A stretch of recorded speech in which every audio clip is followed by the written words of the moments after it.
तो यूके में बहुत से फेमस सेलिब्रिटीज गालियां निकाल रहे हैं क्योंकि पढ़ना पड़ रहा ऋषि है। सुनाक ने ये कह दिया है कि मेरे हिसाब से तो मेरा सजेशन तो ये है हाँ। कि पूरे ब्रिटेन में जो भी स्टूडेंट है 18 साल की उम्र तक सबको मैथमेटिक्स पढ़ाओ।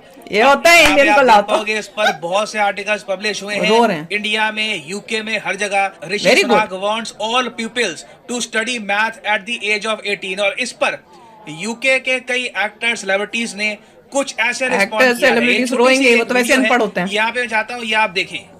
So Rishi Sunak, our unmandated, unelected Prime Minister, twice removed, has decided that it should be compulsory for children Yes. to learn maths up until the age of 18. या What a prick.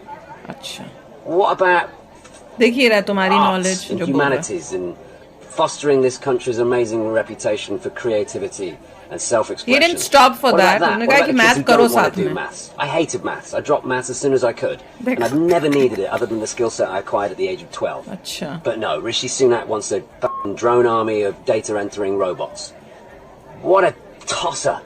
अब पूरी video में Failure चला नहीं था। पाया यहाँ पर क्योंकि काफी इन्होंने बाद में अभद्र शब्द भी इस्तेमाल किए हैं ऋषि सुनाक के लिए और ऐसी बहुत That सारी is वीडियोस हैं जहाँ पर ये actor है। ब्रिटेन के सेलिब्रिटीज, ये actor छोटे भी बड़े नहीं लग रहा मुझे सेलिब्रिटीज तो। ये Hollywood की movies में भी आलोचना आता है। कर रहे आता हैं है, इस मुझे निर्णय पता की भी क्योंकि बाय द वे मैं यहाँ पर ये बता दूं अभी ऐसे। कुछ इस पर लॉ इम्प्लीमेंट हुआ नहीं है। ऋषि सुनाक ने बस कहा है कि एज ए प्राइम मिनिस्टर मैं ये अपने देश में एनफोर्स करना चाहता हूँ Very nice. कि 18 साल की आयु तक यूनिवर्सिटी में दाखिले से पहले एटलीस्ट सारे जो इनके स्टूडेंट हैं यूके में ये मैथमेटिक्स पढ़े। अब जैसे आपने सुना यहाँ पे जो एक्टर जो काफी हद तक गुस्सा थे ऋषि सुनाक से, ये यहाँ पर कह रहे हैं कि आर्ट्स का क्या हुआ, ह्यूमैनिटीज का क्या हुआ, हम मना सारे थोड़ी कोई डेटा किया। साइंटिस्ट बन जाए, रोबोट्स बनाए, ये ऐसे तो सही नहीं है वगैरह। और बहुत से लोग हैं यूके में जो आज के समय कह रहे हैं कि ये आइडिया खराब है, यूके को ये इम्प्लीमेंट नहीं करना चाहिए। क्योंकि एक बार को आप इवन इंडिया में देखोगे ना, इंडिया में भी आप सोच कर देखो तो 18 साल तक मैथ्स पढ़ना कंपलसरी नहीं है। हमारे यहाँ अगर आप देखो, अगर आप 16 साल की भी एज के बाद आप एट्थ के बाद आपकी मर्जी है। तो मैथ्स नहीं। आपका ड्रॉप हो जाएगा। बिना मैथ्स के एट्थ नहीं होता, ये कंटिन्यू कर 10th सकते के बाद, हैं। 11th, इसलिए 12th। यूके में कई लोग कह रहे हैं कि जिस तरीके 10th से के बाद। आप कह लो स्टीरियोटाइप बना हुआ है कि इंडिया में जो पेरेंट्स हैं वो अपने बच्चों को मैथ्स की तरफ पुश करते हैं कि मैथ्स पढ़ो, इसी से बनोगे इंजीनियर, इसी से बनोगे साइंटिस्ट, अच्छी नौकरी लगेगी, कल को भविष्य उज्जवल होगा।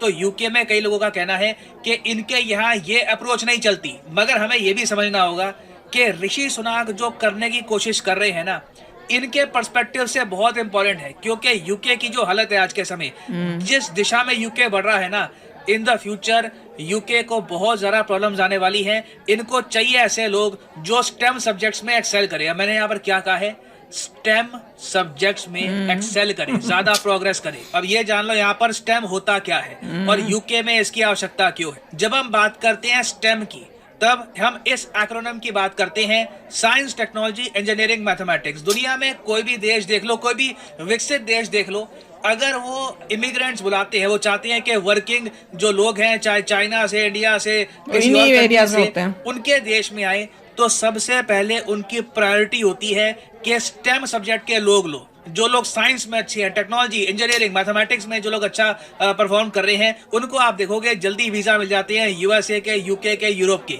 क्योंकि ऐसे लोग ना जल्दी प्रोडक्शन में पार्टिसिपेट कर लेते हैं और इनके आउटपुट भी आपको जल्दी दिखते हैं। मैं यहाँ पे क्लियरली कह दूं, एज एन एजुकेटर मैं मानता हूं कि आर्ट्स भी उतना इंपॉर्टेंट है, ह्यूमैनिटीज के जो सब्जेक्ट्स हैं वो भी काफी इंपॉर्टेंट है, कॉमर्स के जो सब्जेक्ट हैं, इकोनॉमिक्स पढ़ना, that is very important as well. और हर स्टूडेंट को अपने हिसाब से, अपनी स्ट्रेंथ के हिसाब से पढ़ाई करनी चाहिए। बट आप कह लीजिए ग्लोबल मार्केट का ट्रेंड है कि अगर आप स्टेम स्टूडेंट हैं तो आपकी डिमांड ज्यादा होगी, सैलरी पैकेज वगैरह आपको जल्दी मिल जाएगा, आराम से मिल जाएगा। और इसका रीजन यही है कि जिस देश में जरा साइंटिस्ट हैं, इंजीनियर्स हैं, मैथमेटिशियंस हैं, वहां पर रिसर्च वर्क ज्यादा होगा, वहां पर साइंस एंड टेक्नोलॉजी में तरक्की ज्यादा होगी, वहां पर फिर नई कंपनियां भी आएगी, इनोवेशन भी आएगी, वो country as a whole grow करेगा। यूके की प्रॉब्लम ग्रो नहीं करेगा, लीड करेगा। यहाँ स्टेम स्किल शॉर्टेज चल रही है। इनके खुद के जो स्टूडेंट है ना, जो यहाँ पे आज के समय बच्चे पढ़ रहे हैं, Actors ये बन रहे हैं लोग सारे। स्टेम सब्जेक्ट से दूर भागते हैं। दूर इसलिए भाग रहे हैं क्योंकि देखिए स्टेम सब्जेक्ट में अपना दिमाग लगाने के लिए, प्रयास तो बहुत ज्यादा लगता है। स्टार्टिंग में आपको एक्चुअली कई जो दिमाग fundamental चाहिए, formulas मेहनत हैं, चाहिए। जो कई प्रिंसिपल्स हैं, ये सीखने पड़ते हैं। उसी के बाद आप स्टेम सब्जेक्ट में महारत नहीं है। हासिल कर पाते हो। बिल्कुल। इंडिया में आप कह लीजिए जेन्युइनली हम देखते हैं कि बहुत से पेरेंट्स पुश करते हैं अपने बच्चों को, तभी जाकर वो स्टेम सब्जेक्ट्स में अच्छा परफॉर्म कर पाते हैं। यूके में वो कल्चर है नहीं, पेरेंट्स ना पुश करते हैं, पेरेंट्स बच्चों को खुला छोड़ देते हैं कि जो करना आपका करो। मन कर रहा है आप वही करिए। अब बच्चे जब अपना मन के हिसाब से चलेंगे ना, तो बिल्कुल ये साइंस निखित वगैरह से बनेंगे। दूर भागेंगे। और इसलिए निखित। हमने देखा है कि यूके में जो जॉब्स निकलती है ना, साइंस, टेक्नोलॉजी, इंजीनियरिंग, मैथमेटिक्स से रिलेटेड, इनकी वैकेंसीज तो खाली चली जाती है, कोई काम करने के लिए नहीं आता। हमारे भाई बहन और आएंगे ये ना। कहीं ना तब वहाँ कहीं से आएंगे यूके इंडिया को से। हर्ट कर रहा है। यूके कमीशन फॉर एम्प्लॉयमेंट ने खुद कहा है कि ये जो परसेंटेज है ना 43 से बहुत ही जल्द 60 हो जाएगी, क्योंकि यूके सिंपली इतने साइंटिस्ट, इंजीनियर्स, मैथमेटिशियंस खुद प्रोड्यूस नहीं कर रहा। और इसलिए अब आप समझ गए होंगे कि ऋषि सुनाक क्यों चाहते हैं बिल्कुल। कि यूके के बच्चे मैथमेटिक्स ज्यादा पढ़े, ताकि स्टेम सब्जेक्ट के ज्यादा लोग सामने आए। और ऐसा नहीं है कि ऋषि सुनाक पहले प्राइम मिनिस्टर है जिन्होंने ये सब ट्राई किया है। 2021 में ना यूके ने एक अटेम्प्ट किया था, एक अजीब सा अटेम्प्ट था। इन्होंने एक स्कीम निकाली। स्कीम ये थी जिसमें इन्होंने कहा कि ये नोबेल प्राइज विनर्स को इनवाइट करते हैं यूके में। अगर कोई फिजिसिस्ट है, मैथमेटिशियन है, वो यूके में आकर रह सकता है, उस आदमी को आराम से नागरिकता मिल जाएगी उसके नोबेल प्राइज के दम पर ही। यूके ने इसलिए किया क्योंकि आप रहने के लिए imagine आया है। देखिए कि एक मान लो फिजिसिस्ट है, बहुत बड़ा फिजिसिस्ट है, उसने नोबेल प्राइज जीत रखा है, वो यूके के एक शहर में आके रहता है, वो यूनिवर्सिटीज में जाएगा, किताबें लिखेगा, लेक्चर्स देगा, बाकी जो स्टूडेंट्स हैं उनको इंस्पायर करेगा कि वो भी फिजिक्स पढ़े, वो भी इतना रिसर्च कहाँ करे। फर्क पड़ेगा? मगर यूके एज ए कंट्री अपनी ब्रांड वैल्यू इतनी खो चुका है खोने कि का। एक भी नोबेल प्राइज विनर नहीं ने गया। यूके की इस स्कीम का फायदा नहीं उठाया। कोडर्स हैं, ये भाग रहे हैं यूरोप के बाकी देशों में, यूएसए में और जगह। यूके में थोड़ा आप कह लीजिए यूके का जो पुल है ना, ये थोड़ा सा कम हो गया है। अब आप पूछेंगे यूके का अट्रैक्शन कम क्यों हो गया है? इसके कई रीजन है। मैं कहूंगा एक बड़ा रीजन तो है ब्रेक्जिट। पहले देखो यूके में जाने का एक फायदा ये होता था कि यूके में अगर आप हो तो यूके से कल को फ्रांस में चले गए, जर्मनी में चले गए, क्योंकि सिंस यूके पार्ट था यूरोपियन यूनियन का, तो ट्रैवल काफी आसान था। तो ब्रेक्जिट हो गया, अब यूके यूरोपियन यूनियन का पार्ट है नहीं, तो ट्रैवलिंग में इशू आती है, वीजा के काफी इश्यूज रहते हैं।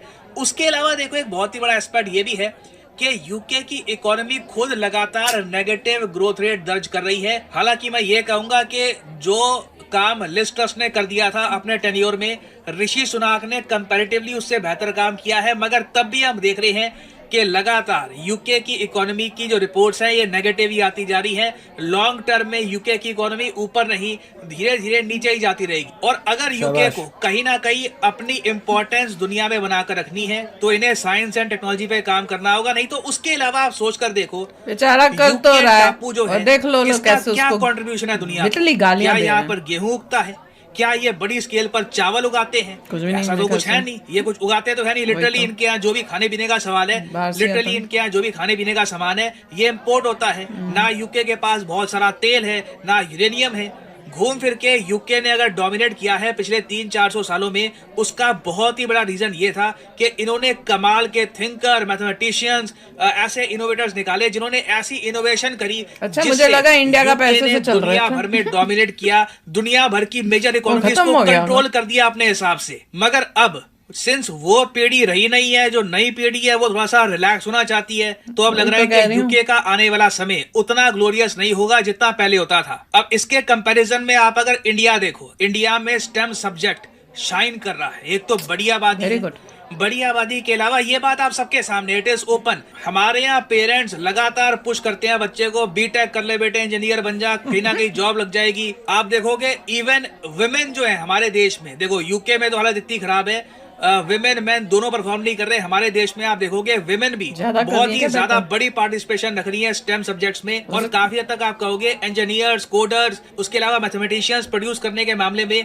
हम वेस्टर्न कंट्री से भी बेहतर कर रहे हैं। अब यहाँ पे आप कह सकते हो मगर हमारे यहाँ तो अभी एजुकेशनल इंस्टीट्यूट्स की रेपुटेशन उतनी नहीं है, वो सब। मगर इंडिया में आबादी ही इतनी है ना कि स्टेम स्टूडेंट्स मान लो हमारे 10% ही ट्रूली जेन्युइन है जो आगे जाकर रिसर्च करेंगे। इंडिया का 10% भी इतना बड़ा होता है कि इससे रिसर्चर्स की एक पूरी फौज खड़ी हो सकती है।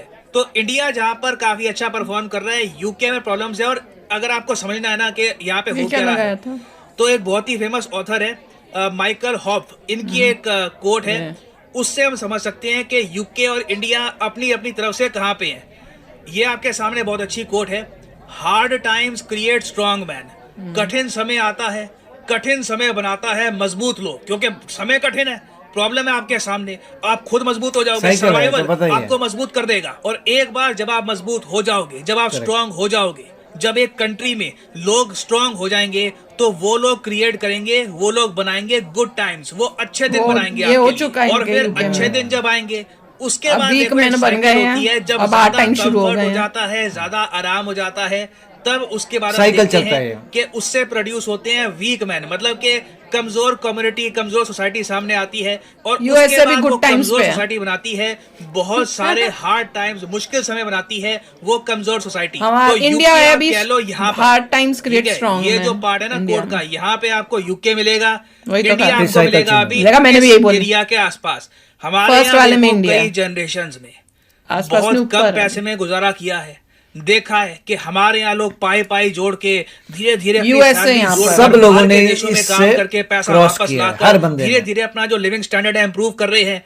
बाहर के देशों में उनके पास सब कुछ एक्सेस में है, सब कुछ अपार है, आराम से नौकरियां मिल रही हैं, सैलरीज बहुत सारी है, सब कुछ उनको कंफर्टेबली आराम से मिल रहा है। और कहीं ना कहीं इतने कंफर्ट, इतने आराम से अब वहां पर प्रोड्यूस हो रही है एक वीक कम्युनिटी। और ये वीक कम्युनिटी बहुत ही जल्द वेस्टर्न सोसाइटी में, एटलीस्ट इंग्लैंड में तो मैं कहूंगा, बहुत ज्यादा हार्ड टाइम्स लेकर आएगी। और ये इंडिया 1 पे है, यूएसए 2 पे है, ये और यूके 3 और 4 पे है। कल को मान लीजिए आगे हम तरक्की करेंगे, 2050 का इंडिया तो हम इमेजिन नहीं कर सकते कि जो आज का इंडिया उससे कितना डिफरेंट होगा। We will be a much stronger economy, ज्यादा अमीर लोग होंगे, मोस्ट प्रोबेबली हमारे जो शहर हैं उनकी बिल्कुल शक्ल बदल चुकी होगी।